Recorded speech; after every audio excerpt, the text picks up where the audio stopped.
Hello everyone, welcome back to the channel. Now today I want to introduce a new series that I'm starting called Real Money Talk.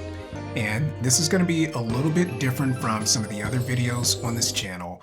I don't intend to spend a lot of time setting up different camera angles or overproducing edits or turning every topic into a multi-day research and production process. And that's not because that kind of content isn't valuable. It definitely is, and I hope you've enjoyed the content that I've pulled together thus far. But because some money topics don't need all of that, and sometimes the most important conversations around money are the simplest ones. And so with Real Money Talk, I just want to sit here and have a real conversation and share my own personal perspective on money, honestly and directly with you. And so my hope is that this becomes more of a dialogue rather than a presentation, and that we can build a community where we learn from one another and help each other along our personal finance journeys.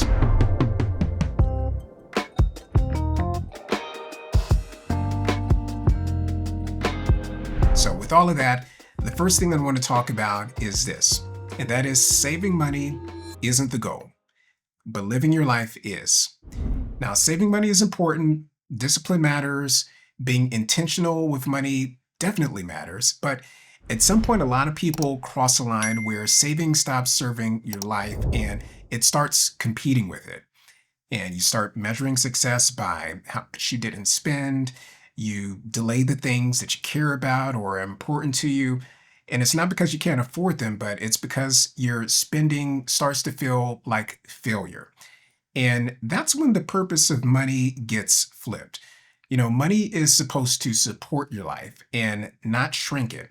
So if your financial system only rewards restraint but never allows for enjoyment or flexibility or meaning, then it's not really a healthy system. It's just control that's dressed up as responsibility. And being good with money doesn't mean that you have to strip out all the joy out of your life. It really just means spending intentionally on the things that actually matter to you. And you're still responsible in all other respects for everything else. And what matters in life is going to be different for everyone. And for some people, it's travel. For others, it's time with family. And for others still, it could be just general convenience, having great experiences, comfort, or simply peace of mind. At the time of this recording, just the prior weekend, I had a chance to go out to Orlando, Florida with my wife, and we celebrated her birthday. We were staying near the Universal Parks in Orlando, Florida, and for her birthday, we went to the Helios Bar, which is at the Helios Grand Hotel in the Universal Orlando property. And really, really great experience. Highly encourage you, if you're into that sort of thing, to check it out.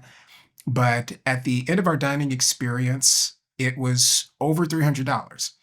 And some people may listen to that cost and think it's very exorbitant, maybe not the best use of money from your perspective. But for mine, it was all about the experience of being able to see my wife happy and enjoying her experience, and both of us certainly enjoying the food there.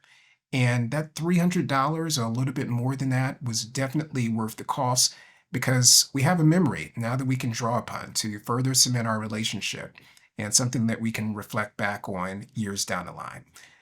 So the mistake that I think a lot of people have is treating your spending habits in a way that you don't enjoy life and you don't have intentionality of putting it towards things that are important for you. Because here's the reality: if you never practice enjoying your money, you won't suddenly know how to do it later. So practice now. And saving should create freedom and not guilt. It should expand your options and not make you afraid to use them. So, yes, definitely save. Be disciplined. Plan for the future. Do all the things. But don't forget why you're doing it in the first place. Money is simply a tool, it's a means toward an end. But life is the point. And more specifically, a happy life, a joy filled life for you, your significant other, your family. That is the point. And so that's going to do it for today's video. Now, if this perspective resonated with you in any way, then feel free to share it with someone who's trying to figure this all out for themselves. And I genuinely want to hear what your thoughts are in the comments below. So please feel free to share. I want to thank you so much for watching. And as always, I encourage you to dream big, to live well, and to do great things. And I look forward to seeing you in the next video.